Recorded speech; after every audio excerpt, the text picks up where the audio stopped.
Hello friend, जय श्री शंभू। मैं पूनम सांगवान, स्वागत है आपका अपने चैनल अंतिल अकेडमी। फ्रेंड, आज हम डिस्कस करेंगे चाइल्ड डेवलपमेंट एंड पेडागोजी के 30 क्वेश्चन, जो कि अपने आप में बहुत इंपॉर्टेंट है। कंटेंट अब तक सबका रेडी हो गया होगा, पढ़ लिया होगा सबने। अब PYQs लगाना बहुत ज़रूरी हो जाता है, क्योंकि PYQ से आपको आइडिया हो जाता है कि भाई किस तरीके के क्वेश्चन पूछे जाते हैं या किस टॉपिक से ज़्यादा क्वेश्चन आपके पूछे जाते हैं। तो PYQ आप ज़रूर लगाइए। अगर कम से कम 2018 से लेकर 23 तक के PYQ आप ज़रूर लगा के देखिए कि आपके कितने क्वेश्चन ठीक जा रहे हैं और कितना और कंटेंट पढ़ने की आपको ज़रूरत है। चैनल पर नए हैं तो चैनल को सब्सक्राइब भी ज़रूर करें और वीडियो को लाइक शेयर वीडियो पर कमेंट ज़रूर करें, क्योंकि आपका साथ आपका प्यार मेरे लिए बहुत ज़रूरी है। चलिए स्टार्ट करते हैं आज का फर्स्ट क्वेश्चन है हमारा, शरीर के केंद्रीय भाग से परिधियों या अंगांगों की ओर विकास दर्शाता है। ऑप्शंस दे रखे हैं। विकिरणीय विकास के सिद्धांतों को, विकेंद्रीकृत विकास के सिद्धांतों को, मध्य बाह्य विकास के सिद्धांतों को, सोपानीय विकास के सिद्धांतों को। तो इस तरीके की जब आपको लैंग्वेज अगर दिखाई देती है तो आप उनको इंग्लिश की साइड ज़रूर पढ़ के देखें, आपको थोड़ा सा आइडिया लग जाएगा कि, क्योंकि कई बार टफ वर्ड ये दे देते हैं जो हम कंफ्यूज हो जाते हैं। तो आप इस इंग्लिश की साइड ज़रूर देख लें। Principle of related development, principle of decentralization development, principle of proximodistal development, principle of cascade development. तो आपने डिसेंट्रलाइजेशन के बारे में पढ़ा होगा कि जिसमें जो हमारी डेवलपमेंट है वो कहाँ से, शरीर के केंद्र के भागों से हमारे परिधियों की तरफ होता है, तो उसको बोला जाता है। तो यहाँ पर जो आपका ऑप्शन नंबर 2 है वो आपका ठीक हो जाएगा। ऑप्शन नंबर 2 बिल्कुल ठीक है। नेक्स्ट क्वेश्चन देखिए, स्कूल बच्चों के समाजीकरण की एक ऐसी संस्था है। देखो यहाँ पर इन्होंने पूछा ऐसी संस्था है जहाँ, बाकी यहाँ पर कई बार ये भी पूछ लिया जाता है कि स्कूल समाजीकरण में स्कूल कौन सी संस्था है, मतलब प्राइमरी है या द्वितीयक है, तो आपकी वहाँ पर मानी जाती है। अगर ये आ जाता है परिवार के साथ तो आपकी हो जाएगी प्राथमिक। अगर ये आ जाता है मीडिया या किसी और के साथ ऑप्शन में तो वो हो जाती है आपकी सेकेंडरी। तो ये भी आपको ध्यान में रखना है। ऑप्शन देखिए क्या क्या दे रखे हैं। फर्स्ट ऑप्शन दे रखा है प्रमुख स्थान स्कूली बच्चों का होता है, प्रमुख स्थान स्कूल की दिनचर्या का होता है, प्रमुख स्थान स्कूल की गतिविधियों का होता है, प्रमुख स्थान स्कूल के शिक्षकों का होता है। तो भाई स्कूल तो ऐसी जगह है जहाँ पर प्रमुख स्थान किसको दिया जाता है, स्कूली बच्चों को ही दिया जाता है। तो ऑप्शन नंबर जो फर्स्ट है वो आपका बिल्कुल ठीक है। School children occupy the centre position, जहाँ पर बच्चे को सेंटर में रखा जाता है। नेक्स्ट क्वेश्चन देखिए, जब आप एक शिक्षक समूह से जुड़ जाते हैं और अपने समूह के अन्य लोगों की तरह पोशाक धारण करने लगते हैं तो आप प्रदर्शन कर रहे होते हैं। ऑप्शंस पढ़िए। सेम ग्रुप के लोगों से जुड़ जाते हैं और वैसे ही हम ड्रेस पहनते हैं तो हम क्या प्रदर्शित करते हैं। ऑप्शंस हैं समूह की पहचान, समूह आज्ञाकारिता का, समूह निर्देश अनुपालन का, समूह की अनुरूपता का। तो यहाँ पर क्या आ जाएगा कि हम किस चीज़ को दर्शाते हैं, ग्रुप आइडेंटिटी को दर्शाते हैं, समूह की पहचान को दर्शाते हैं। ऑप्शन नंबर जो फर्स्ट है वो आपका बिल्कुल ठीक है। नेक्स्ट क्वेश्चन देखिए, किसी वस्तु के स्थायित्व की अवधारणा प्याजे के विकास के डैश चरण में प्राप्त होती है। The concept of object permanence is attend during Piaget's dash stage of development. तो जो ऑब्जेक्ट परमानेंस है वो आपको पता होगी कि किस में आ जाती है, सेंसरी मोटर में आपकी आ जाती है। ये आपने याद किए होंगे, प्याजे की स्टेजेज को SPCF करके आप याद कर सकते हैं। सेंसरी ये S से सेंसरी मोटर, P से प्री ऑपरेशनल, C से कंक्रीट ऑपरेशनल, F से फॉर्मल। देखिए यहाँ पर बिल्कुल ऐसी सीरीज में आपको दे रखी है। तो जो स्थायित्व की जो अवधारणा है वो आपकी फर्स्ट स्टेज में आ जाती है। ऑप्शन नंबर फर्स्ट ही आपका क्या है, बिल्कुल ठीक है। नेक्स्ट क्वेश्चन देखिए, व्यक्तिगत शिक्षा कार्यक्रम की योजना डैश के संदर्भ में बनाई जाती है। Individualized education program is plan from the perspective of. तो किसको ध्यान में रखा जाता है? विशेष शिक्षा कार्यक्रम, बाल केंद्रित शिक्षा कार्यक्रम, मुक्त विद्यालय शिक्षा कार्यक्रम, ई अधिगम शिक्षा कार्यक्रम। तो किस चीज़ को ध्यान में रखा जाता है? बच्चे को सेंटर में रखा जाता है। जहाँ भी बच्चा सेंटर में होगा वो ऑप्शन बिल्कुल ठीक होगा। तो ऑप्शन नंबर जो सेकंड है वो आपका बिल्कुल ठीक है, child center education programs. Next question है आपका, डैश महीनों की आयु के बीच अधिकांश बच्चे शब्दों को मिलाकर छोटे छोटे वाक्यों में बोलना शुरू कर देते हैं। छोटे छोटे वाक्यों में बोलना शुरू कर देते हैं। तो ये कितने वर्ष का बच्चा है, कितने महीने का बच्चा कर लेता है? सब ऑप्शन दे रखे हैं 12 से 18, 18 से 24, 24 से 30, 30 से 36। देखिए यहाँ पर इन्होंने बोला छोटे छोटे वाक्यों में बोलना। वाक्यों में बोलना तो हो जाता है आपका 18 से 24, 18 to 24। अगर वो बोले कि छोटे छोटे शब्द बोलना स्टार्ट कर देता है तो वहाँ ऑप्शन हो जाता है आपका 12 to 18। तो यहाँ पर आपका क्या सही हो जाएगा? 18 to 24। ऑप्शन नंबर सेकंड क्या है आपका? बिल्कुल ठीक है। नेक्स्ट क्वेश्चन देखिए, बुद्धि लब्धि IQ की अवधारणा किसने दी? ये तो सबको पता होगी किसने दी थी भाई, आपकी विनय ने दी थी। ऑप्शन नंबर जो सेकंड है वो बिल्कुल ठीक है। नेक्स्ट क्वेश्चन, इसमें समझाने का कुछ भी नहीं है। सृजनात्मकता को डैश की अवधारणा से संबंधित माना जाता है। तो किससे संबंधित माना जाता है ये भी आपको पता होगी। ऑप्शन पढ़िए, द्रव्य बौद्धिकता, रवादार बौद्धिकता, अभिश्रित सोच, विविध सोच। तो देखिए अभिश्रित सोच तो आपकी क्या होती है कि भाई कन्वर्जेंट होती है कि किसी एक बिंदु पर ही सोचना, और डाइवर्जेंट होती है अनेक दिशाओं में सोचना। तो जो क्रिएटिव बच्चा होगा वो कंसेप्ट को अनेक दिशाओं में सोचेगा। तो जो संरचनात्मकता है वो आपकी किस धारणा से जुड़ी हुई है, किससे संबंधित है? विविध सोच से, डाइवर्जेंट थिंकिंग से। डाइवर्जेंट थिंकिंग क्या होती है? जो एक ही कंसेप्ट को कई दिशाओं में सोचता है इस तरीके से। और कन्वर्जेंट होती है, डाइवर्जेंट मतलब डाइवर्ट होना अलग अलग दिशाओं में, और कन्वर्जेंट होती है कि किसी एक ही बिंदु पर सोचते रहना। जैसे MCQs काम कि कोई क्वेश्चन पूछा और हमने सीधा आंसर दे दिया, जैसे कि भाई भारत की जो कैपिटल है वो क्या है? वो दिल्ली है। तो इस तरीके से ये होती है आपकी कन्वर्जेंट थिंकिंग। तो इससे भी कई बार क्वेश्चन पूछ लिया जाता है, ये भी आपको पता होना चाहिए कि कन्वर्जेंट थिंकिंग क्या होती है और डाइवर्जेंट थिंकिंग क्या होती है। नेक्स्ट क्वेश्चन देखिए, किसी भाषा के स्वीकृत ध्वनि संयोजनों को इसके डैश नियमों के अंतर्गत बताया जाता है। देखिए जहाँ ध्वनि से भाषा से संबंधित बात हो गई तो वो क्या कहलाएगी आपकी? ऑप्शन पढ़िए क्या दे रखे हैं? ध्वनि संबंधी, व्याकरणिक संबंधी, वाक्यात्मक, विभक्ति विशेषक। तो यहाँ पर जो ऑप्शन नंबर फर्स्ट है वो आपका बिल्कुल ठीक हो जाएगा कि भाषा की जो स्वीकृत ध्वनियाँ हैं वो किसके नियम के अंतर्गत आती है? ध्वनि संबंधी, फोनोलॉजिकल। ऑप्शन नंबर फर्स्ट जो आपका बिल्कुल ठीक है। नेक्स्ट क्वेश्चन देखिए, 10th क्वेश्चन आपका, जब सोचने की प्रक्रिया किसी भाषा द्वारा प्रभावित होती है तो ऐसी स्थिति को क्या कहते हैं? तो ऐसी स्थिति को क्या कहते हैं? ऑप्शन नंबर फर्स्ट संस्कृति प्रभावित, भाषा निर्धारित, संज्ञानात्मक पक्ष, सामाजिक, भाषाई उद्धृत। तो इसका जो आंसर है वो क्या हो जाएगा? Linguistic determination. ऑप्शन नंबर जो सेकंड है वो आपका बिल्कुल ठीक है कि जब सोचने की प्रक्रिया किसी भाषा द्वारा प्रभावित होती है तो वो कहलाती है भाषा निर्धारित। नेक्स्ट क्वेश्चन,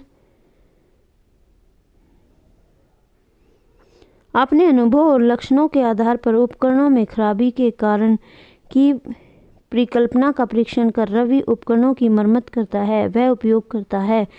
बिल्कुल आसान क्वेश्चन कि वो किस चीज़ का उपयोग कर रहा है? अंतर्दृष्टि का, कलन विधि का, मानसिक दृढ़ता का, अनुमानी विधि का। तो किसका उपयोग कर रहा है वो?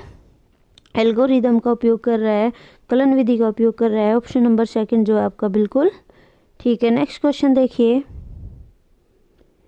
दिव्या अक्सर निर्देशित कार्यों को छोटे छोटे हिस्सों में विभाजित कर आसान बना लेती है। वह उपयोग करती है। ऑप्शंस, कौन सी विधि का उपयोग कर रही है? ऑप्शंस, कम करने की विधि का, द्वितीयक विस्तार विधि का, उपलक्ष्य विश्लेषण विधि का, क्रियात्मक जड़ता नियामक विधि का। तो यहाँ पर जो हो जाएगा कि वो किस चीज़ का कर रही है, सब गोल एनालिसिस कर रही है कि वो अपने लक्ष्य को क्या कर रही है, छोटे छोटे टुकड़ों में विभाजित कर लेती है, बांट लेती है, फिर उनको आसानी से करती है। तो ऑप्शन नंबर जो थर्ड है वो आपका बिल्कुल ठीक है। नेक्स्ट क्वेश्चन देखिए,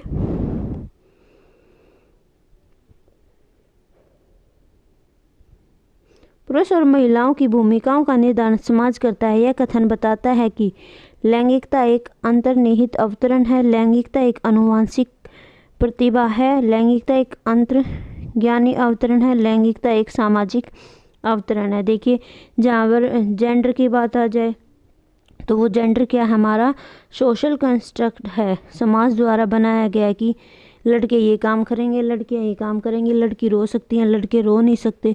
तो ये सारा किसने बनाया हुआ है? ये सारी चीज़ें हमारे समाज ने बनाई हुई है। इसलिए जो आंसर है वो यहाँ पर आपका क्या हो जाएगा, gender as a social construct. Option number जो फोर्थ है वो बिल्कुल ठीक है। नेक्स्ट क्वेश्चन देखिए, ग्रेडिंग, कोडिंग, अंकन, क्रेडिट संचय प्रणाली डैश के कुछ उदाहरण हैं। तो जो हमारी ग्रेडिंग हो गई, कोडिंग हो गई, अंकन हो गई, मार्किंग हो गई, ये सब किस चीज़ को दर्शाते हैं? ऑप्शन दे रखा है, परीक्षा के उत्तर पत्रों के मूल्यांकन की प्रक्रिया, कक्षा में बच्चों की स्थिति की निरूपण विधि, आलेख पत्र, रिपोर्ट कार्ड के अकादमिक प्रगति को दर्शाना, अधिगमकर्ता की उपलब्धि के आंकलन की गणन विधि। तो ये सब कुछ क्या दर्शाता है? Scoring procedure of assessment of learners achievements, की जो अधिगम करता है उसकी उपलब्धि का अंकन करने की, ये सब क्या है? गणन विधि है। ऑप्शन नंबर फोर्थ आपका बिल्कुल ठीक। नेक्स्ट क्वेश्चन, अधिगमकर्ता की उपलब्धि का आकलन शिक्षकों की सहायता करता है। फर्स्ट ऑप्शन दे रखा, अधिगमकर्ताओं के प्रदर्शन का रिकॉर्ड रखने में, शिक्षण अधिगम विधियों की प्रभावशीलता का मूल्यांकन करने में, कक्षा में अधिगमकर्ताओं का क्षमता समूह बनाने में, शिक्षण के लिए गतिविधियों की सूची तैयार करने में। तो किस चीज़ में हेल्प करता है? अधिगमकर्ता के प्रदर्शन का रिकॉर्ड करने में। जब हम मूल्यांकन करते हैं तो हमें पता चल जाता है, आकलन करते हैं तो हमें पता चल जाता है कि बच्चे का जो लर्नर्स का है वो प्रदर्शन कैसा है, जिससे हमें रिकॉर्ड रखने में क्या मिलती है? हेल्प मिलती है। ऑप्शन नंबर फर्स्ट जो आपका बिल्कुल ठीक है। नेक्स्ट क्वेश्चन, समावेशी शिक्षा डैश के सिद्धांत पर आधारित है।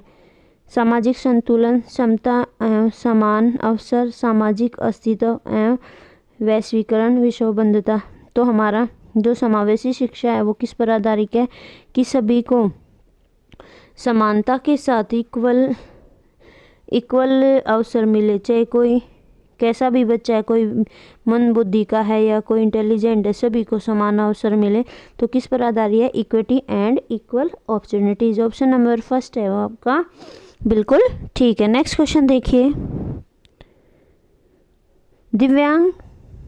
दिव्यांग जन अधिकार अधिनियम वर्ष डैश में लागू किया गया। तो ये आपको बिल्कुल पता होना चाहिए। आसान क्वेश्चन, कब लागू किया गया? 2016 में इसको लागू किया गया। तो ऑप्शन नंबर जो फोर्थ है वो आपका बिल्कुल ठीक है। नेक्स्ट क्वेश्चन देखिए, 18th क्वेश्चन आपका,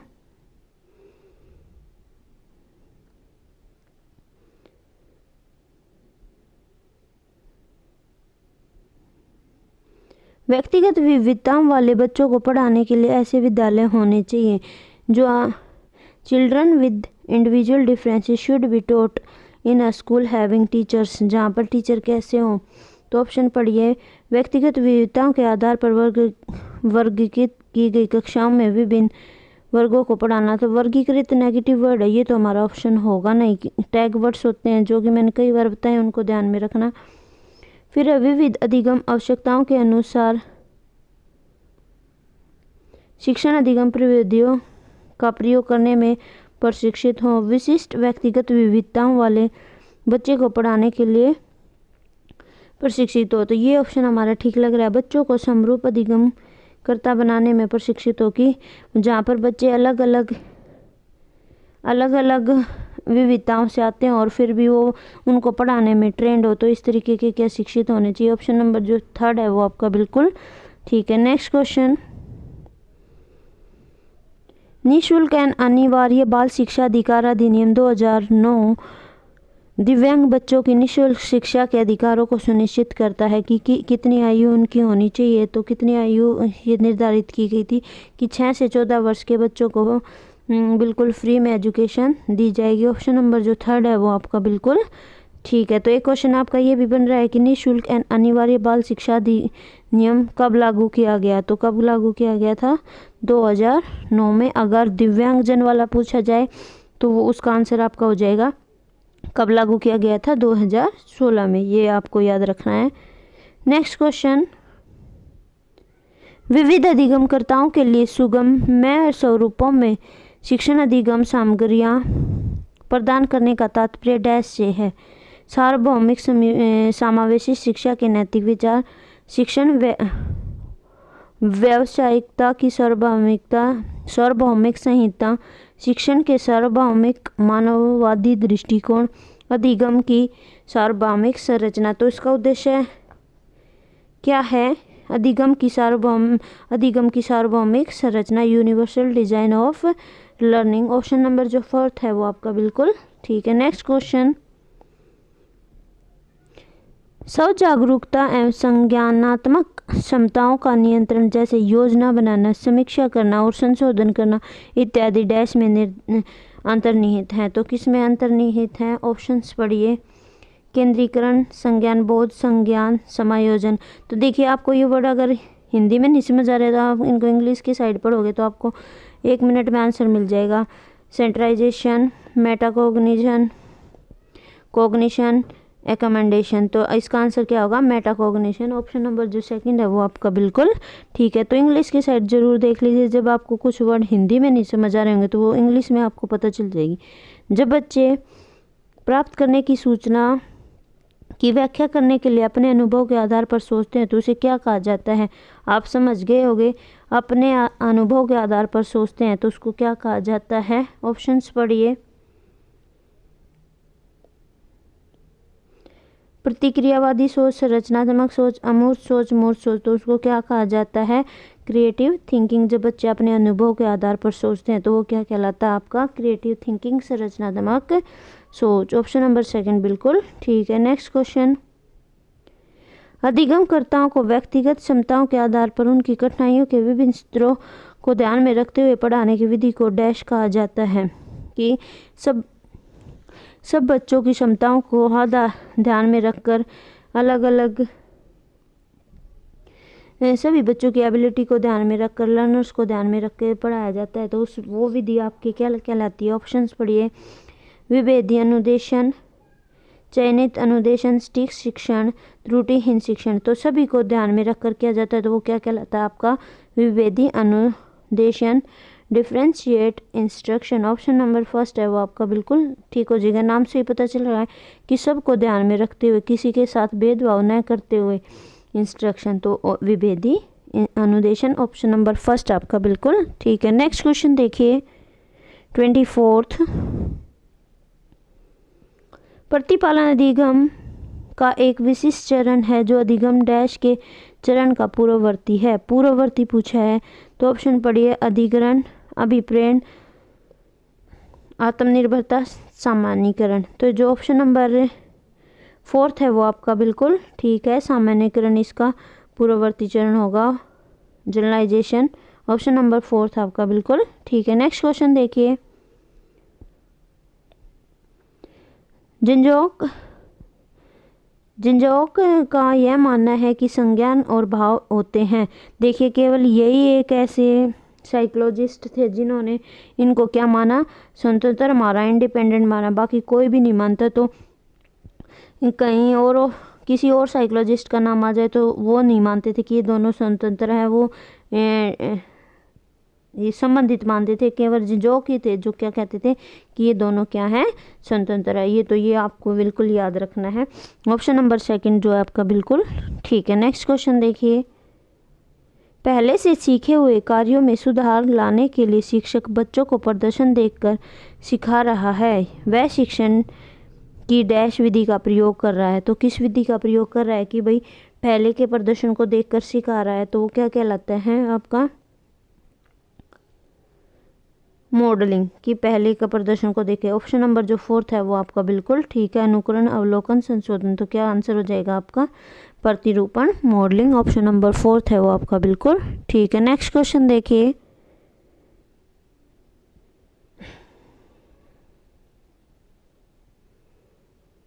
मेनन और जेनिस के अनुसार निर्णय लेने वाले बच्चे समस्या की विश्लेषण करते हैं, विकल्पों की सूची बनाते हैं और इसके फायदे और नुकसान के प्रत्येक पहलू पर विचार करते हैं। उसका व्यवहार प्रस्तुत करता है। चौकस, तर्क, निवर्तमान, निरंकुश। तो ये क्या दर्शाता है कि इस तरीके के बच्चों का जो व्यवहार है वो क्या कहलाता है, सतर्क। क्या कहलाता है, विजिलेंट, सतर्क। किस तरीके के बच्चों का जो व्यवहार काम कर रहे होते हैं तो उनका व्यवहार प्रस्तुत करता है कि सतर्क, वो अपने काम को बिल्कुल ध्यान से कर रहे होते हैं। ऑप्शन नंबर जो 2 है वो बिल्कुल ठीक है। नेक्स्ट क्वेश्चन देखिए, एक समस्या सुधारक बच्चा डैश विचार के आधार पर कथनों की सच्चाई या संभावना का मूल्यांकन करता है। तो क्या कहलाता है, संरचनात्मकता, संरचनात्मक, सौंदर्य बोध, अमूर्त, तार्किक। तो वो क्या कहलाता है आपका, वो लॉजिकल सोचता है, लॉजिक के आधार पर विचार करता है। तो ऑप्शन नंबर जो 4 है वो आपका बिल्कुल ठीक है। नेक्स्ट क्वेश्चन देखिए, जिस दिए गए कार्य को करते समय बच्चे स्वयं आनंद लेते हुए अनुभव प्राप्त करते हैं उसे क्या कहा जाता है, कि जब बच्चा काम करता है, स्वयं काम करता है और आनंद का अनुभव करता है तो वो क्या कहलाता है, ये तो आपको पता ही होगी। ड्रिल एवं अभ्यास कार्य, उपभोक्ता प्रकार का कार्य, निर्माणात्मक प्रकार का कार्य, समस्यात्मक प्रकार का कार्य। तो वो क्या कहलाता है आपका ड्रिल एंड प्रैक्टिस टास्क, जिसमें बच्चा खुद काम करता है और आनंद भी लेता है। ऑप्शन नंबर 1 है आपका बिल्कुल ठीक है। नेक्स्ट और आज का लास्ट क्वेश्चन, बहुसंवेदी शिक्षण अधिगम की प्रविधि में अधिगम संवर्धन हेतु दृश्य, सर्व, स्पर्श और डैश संवेदनाओं का एक साथ प्रयोग किया जाता है। किस में प्रयोग किया जाता है, गतिबोधक, कण, कोटर, प्रत्यक्षीकरण, अवलोकन। तो किस में प्रयोग किया जाता है, ये काइनेस्थेटिक। ऑप्शन नंबर जो 1 है वो आपका बिल्कुल ठीक है, गति बोधक। ये थे आज के 30 क्वेश्चन। आई होप आपको क्वेश्चन पसंद आए होंगे। अगर आपको पसंद आए हो तो वीडियो को लाइक ज़रूर करें, शेयर ज़रूर करें और चैनल पर नए हैं तो चैनल को भी प्लीज़ सब्सक्राइब ज़रूर करें। वीडियो को देखने के लिए धन्यवाद। मिलते हैं नेक्स्ट वीडियो में, जब तक के लिए जय शिव शंभू।